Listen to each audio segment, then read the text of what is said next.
Hello बच्चों, कैसे हो आप सब। उम्मीद करता हूँ आप सब अच्छे होंगे, मेहनत कर रहे होंगे। मेरा नाम है संजय। हम कर रहे हैं question number 14 NCERT book class 10 chapter number 9 application of trigonometry. Question पढ़ते हैं, डायरेक्टली सॉल्व स्टार्ट करते हैं फटाफट से। क्वेश्चन क्या रहा है आपसे, अ 1.2 मीटर टॉल गर्ल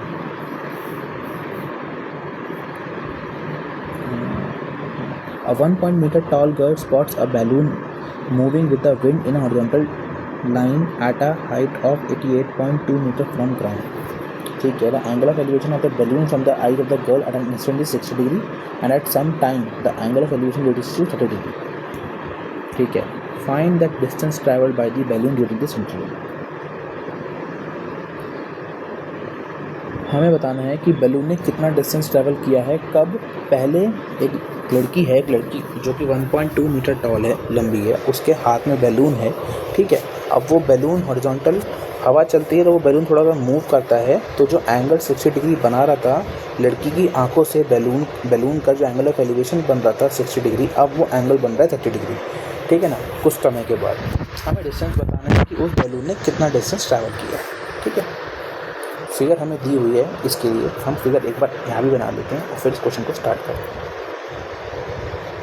देखिए, पहले तो हम बना लेते हैं ग्राउंड।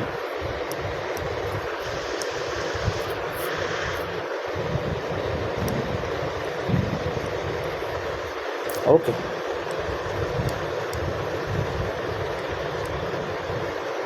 ठीक है। अब ये लड़की है जो कि 1.2 मीटर टॉल है।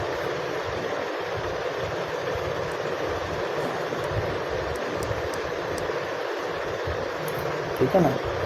अब इसकी लड़की की हॉरिजॉन्टल लाइन है।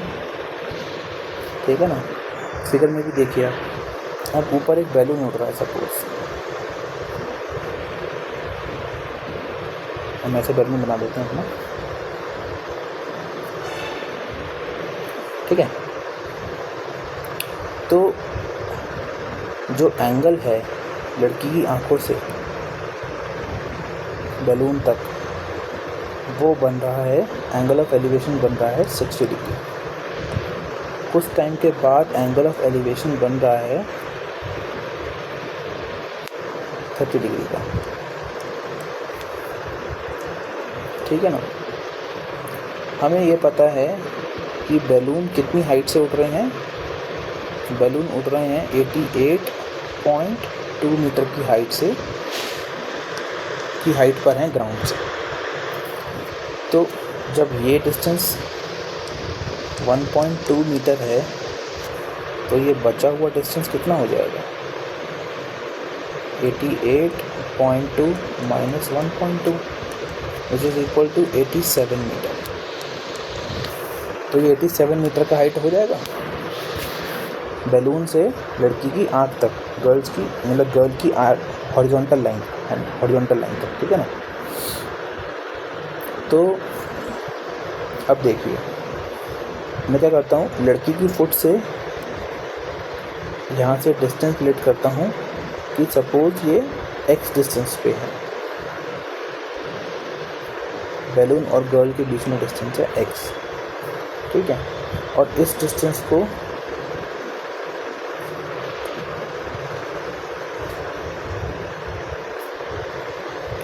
यहाँ से लेके यहाँ तक का डिस्टेंस है,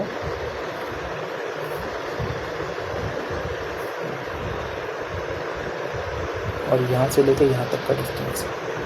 अगर मैं इस डिस्टेंस को y लेट कर लूँ तो ये डिस्टेंस हो जाएगा x माइनस वाई। हो जाएगा, बिल्कुल हो जाएगा।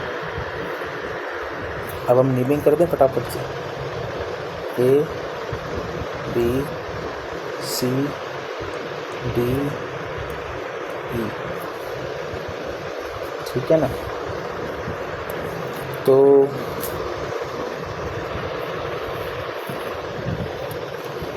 अब हमें निकालना है कि, देखो, हमें निकालना है distance travel by the balloon during the interval. Balloon ने कितना डिस्टेंस ट्रैवल किया, मीन्स हमको निकालना है y। ठीक है ना। तो देखिए, इन ट्रायंगल ABC,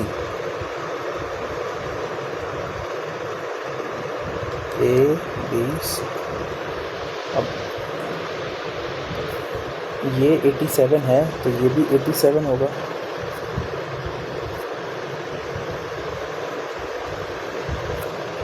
ठीक है, तो in triangle ABC 87 means BC upon में AC is equals to tan 60 degree, which is 87 upon में x minus y is equal to √3। तो 87 अपॉन में √3 is equals to x minus y. ठीक है, और अब हम ट्राइंगल लेंगे, इन ट्राइंगल AED, बड़ा वाला ट्राइंगल। इसमें अगर मैं करूँगा ED अपॉन में AD, ये होगा हमारा tan 30 के बराबर। ED अपॉन में AD है AC प्लस में CD is equals to tan 30। ED का वैल्यू आपको पता है 87, AC का वैल्यू है AC प्लस CD, ये टोटल x है पूरा, is equals to tan 30 1/√3। So x is equals to 87 √3। ठीक है, हमें x पता चल गया। नेमिंग कर देते हैं equation 1 equation 2। Put equation 2 in equation 1। तो x minus y is equal to 87 upon √3 है। x की वैल्यू है 87 √3 minus y is equal to 87 upon में √3। 87 अपॉन √3, वाई उधर जाएगा, 87/√3 इधर आएगा, वाई 87 को ले लेंगे हम common, √3 minus 1/√3 is equals to y. LCM लेंगे 87, ये आएगा √3 इंटू √3 इज 3 माइनस 1 अपॉन में √3 is equals to y. Okay, 87 into में 2 अपॉन में √3 is equal to y. Correct है। क्या हम √3 कैंसिल कर सकते हैं? 87 को कैसे लिख सकता हूँ मैं? 87 को लिख सकता हूँ मैं 3 इंटू में 29, यहाँ लिखता हूँ y is equals to 3 into में 29 इंटू 2 अपॉन में √3। 3 को लिख सकते हैं √3 इंटू √3, इससे ये मर जाएगा।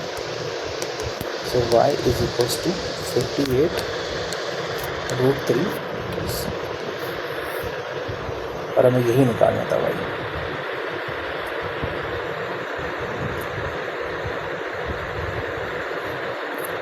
ठीक है ना, हमने वही डिस्टेंस निकालना था। जब एंगल 60 से 30 हुआ तो बैलून कितना मूव किया, कितना मूव किया मीन्स CD मूव किया बैलून, है ना। तो वो डिस्टेंस हमने निकाल लिया जो कि y है। तो डिस्टेंस ट्रैवल्ड बाय बैलून ऐसे लिख सकते हैं हम यहाँ पे कि डिस्टेंस